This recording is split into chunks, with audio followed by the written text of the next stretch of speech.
ನಮಸ್ತೆ ವೀಕ್ಷಕರೇ, ವಿರಾಟ್ ನ್ಯೂಸ್ ಚಾನಲ್ಗೆ ನಿಮ್ಮೆಲ್ಲರಿಗೂ ಸ್ವಾಗತ. ಜನವರಿ 30ರೊಳಗೆ ಸಿಎಂ ಕುರ್ಚಿ ಯಾರ ಪಾಲಾಗಲಿದೆ? ಖ್ಯಾತ ಜ್ಯೋತಿಷಿ ದ್ವಾರಕನಾಥ್ ಅವರ ಒಂದು ಸ್ಫೋಟಕ ಭವಿಷ್ಯವನ್ನು ಸಹ ನೋಡಿದ್ದಾರೆ. ಹಾಗಾದರೆ ದ್ವಾರಕನಾಥ್ ಭವಿಷ್ಯವನ್ನು ಏನಂತ ಹೇಳಿದ್ದಾರೆ ಅಂತ ನೋಡ್ಕೊಂಬರೋಣ ವೀಕ್ಷಕರೇ. ಅದಕ್ಕೂ ಮುಂಚೆ ನಮ್ಮ ಚಾನಲ್ನ ನೀವು ಸಬ್ಸ್ಕ್ರೈಬ್ ಮಾಡಿಲ್ಲ ಅಂದರೆ ದಯವಿಟ್ಟು ಸಬ್ಸ್ಕ್ರೈಬ್ ಮಾಡ್ಕೊಳ್ಳಿ ಮತ್ತು ಬೆಲ್ ಬಟನ್ ಮೇಲೆ ಕ್ಲಿಕ್ ಮಾಡಿ.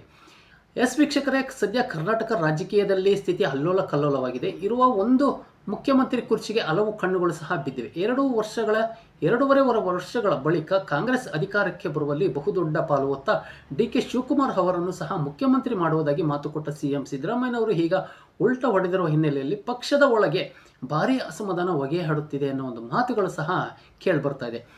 ಈಗಾಗಲೇ ಉಪಮುಖ್ಯಮಂತ್ರಿ ಡಿ.ಕೆ. ಶಿವಕುಮಾರ್ ಅವರು ಹೋಗಿ ಬರದ ದೇವಾಲಯಗಳಿಲ್ಲ, ಮಾಡದ ಪೂಜೆಯೂ ಸಹ ಇಲ್ಲ. ಆದರೂ ಅವರು ಸಿಎಂ ಕುರ್ಚಿಯ ಭವಿಷ್ಯವೇನು ಎನ್ನುವುದು ಸಹ ಇಂದೂ ಸಹ ಅವರಿಗೆ ಗೊತ್ತಾಗ್ತಾ ಇಲ್ಲ. ಒಂದು ವೇಳೆ ಸಿಎಂ ಸಿದ್ದರಾಮಯ್ಯನವರು ಸಿಎಂ ಕುರ್ಚಿಯಿಂದ ಕೆಳಕ್ಕೆ ಇಳಿದರೂ ಆ ಕುರ್ಚಿ ಡಿ.ಕೆ. ಶಿವಕುಮಾರ್ ಅವರಿಗೆ ಸಿಗುತ್ತದೆ ಎನ್ನುವ ಭರವಸೆಯೂ ಸಹ ಅವರಿಗೆ ಇನ್ನೂ ಸಹ ಸಿಕ್ಕಿಲ್ಲ. ಇನ್ನು ಹಾಗಾದರೆ ಡಿ.ಕೆ. ಶಿವಕುಮಾರ್ ಅವರ ಏನು ಭವಿಷ್ಯ ಅಂತ ನೋಡಿದರೆ, ಇಂಥ ಪರಿಸ್ಥಿತಿಯಲ್ಲಿ ಇದಾಗಲೇ ಹಲವು ಜ್ಯೋತಿಷಿಗಳು ಡಿ.ಕೆ. ಶಿವಕುಮಾರ್ ಅವರು ಸಹ ಭವಿಷ್ಯವನ್ನು ನೋಡಿದ್ದಾರೆ.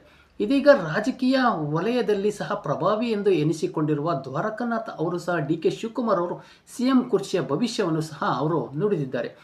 ಅವರು ಹೇಳಿರುವ ಪ್ರಕಾರ 14ನೇ ತಾರೀಕು ರಾತ್ರಿಯ ಕಾಲದಲ್ಲಿ ಮಕರಕ್ಕೆ ಸೂರ್ಯ ಬರುತ್ತಾನೆ. ಸೂರ್ಯನು ಮೇಲ್ಮುಖವಾಗಿ ಹೋಗುತ್ತಾನೆ. ಅದಕ್ಕಿಂತ 10 ದಿನ ಮೊದಲು ಸೌರಶಕ್ತಿಯ ಇಳಿಯುತ್ತಾ ಬರುತ್ತಾನೆ. ಮಕರ ಸಂಕ್ರಮಣದ ಮೊದಲ 10 ದಿನಗಳ ಬಗ್ಗೆ ಹೇಳುವುದಾದರೆ ಅದು ಜನವರಿ 5ರಿಂದ.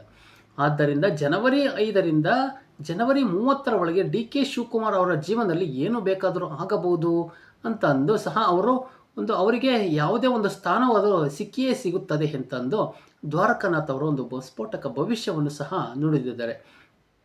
ಇನ್ನು ಡಿ.ಕೆ. ಶಿವಕುಮಾರ್ ಅವರು ಮತ್ತು ಖ್ಯಾತ ಜ್ಯೋತಿಷಿ ದ್ವಾರಕನಾಥ್ ಅವರ ಒಂದು ಅವಿನಾಭಾವ ಸಂಬಂಧಗಳು ಸಹ ಇದೆ. ಇನ್ನು ಜ್ಯೋತಿಷಿ ದ್ವಾರಕನಾಥ್ ಮತ್ತು ಡಿ.ಕೆ. ಶಿವಕುಮಾರ್ ಅವರ ಸಂಬಂಧ ಕುರಿತು ಹೇಳುವುದಾದರೆ ಇದು ತುಂಬ ಹಳೆಯ ಸಂಬಂಧ. ರಾಜಕೀಯ ವಲಯದಲ್ಲಿ ದ್ವಾರಕನಾಥ್ ಅವರು ಸಹ ಪವರ್ಫುಲ್ ಜ್ಯೋತಿಷಿ ಅಂತಂದು ಎನಿಸಿಕೊಂಡಿದ್ದಾರೆ. ಡಿ.ಕೆ. ಶಿವಕುಮಾರ್ ಅವರು ಇಂದು ಈ ಮಟ್ಟಿಗೆ ಬರುವಲ್ಲಿ ಅವರ ಹಿಂದೆ ದ್ವಾರಕನಾಥ್ ಅವರ ಕೊಡುಗೆ ಅಪಾರವಾಗಿದೆ ಎನ್ನುವ ಒಂದು ಮಾತುಗಳು ಸಹ ಅಲ್ಲಿ ಕೇಳಿ ಬರ್ತಾ ಇದೆ. ಇನ್ನು ರಾಜಕೀಯ ಪ್ರಭಾವವೂ ಸಹ ಇವರ ಬಳಿಯೇ ಬಹಳ ವರ್ಷಗಳಿಂದ ಸಹ ಭವಿಷ್ಯ ಕೇಳುವುದು ಸಾಮಾನ್ಯ. ಮಾಜಿ ಪ್ರಧಾನಿ ಇಂದಿರಾ ಗಾಂಧಿ ಅವರಿಂದ ಸಹ ಹಿಡಿದು ಘಟಾನುಘಟಿ ರಾಜಕೀಯ ಮುಖಂಡರು ಇವರ ಬಳಿಯೇ ಜ್ಯೋತಿಷಿ ಕೇಳುತ್ತಿದ್ದರು ಎನ್ನುವ ಮಾತುಗಳು ಸಹ ಕೇಳಿ ಬರ್ತಾ ಇದೆ. ಇನ್ನಕ್ಕೆ ರಾಜಕೀಯ ಪ್ರಭಾವಗಳು ಸಹ ಯಾರ್ಯಾರು ಬರ್ತಾ ಇದ್ರು ಈ ದ್ವಾರಕನಾಥ್ ಅವರ ಜ್ಯೋತಿಷ್ಯಕ್ಕೋಸ್ಕರ ಅಂತ ನೋಡೋದಾದರೆ, ರಾಜಕೀಯ ಪ್ರಭಾವಿಗಳು ಇವರ ಬಳಿಯೇ ಬಹಳ ವರ್ಷಗಳಿಂದ ಸಹ ಭವಿಷ್ಯ ಕೇಳುವುದು ಸಾಮಾನ್ಯ. ಮಾಜಿ ಪ್ರಧಾನಿ ಇಂದಿರಾ ಗಾಂಧಿ ಅವರಿಂದ ಹಿಡಿದು ಘಟಾನುಘಟಿ ರಾಜಕೀಯ ಮುಖಂಡರು ಇವರ ಬಳಿಯೇ ಜ್ಯೋತಿಷಿ ಕೇಳುತ್ತಿದ್ದರು ಎನ್ನಲಾಗಿದೆ.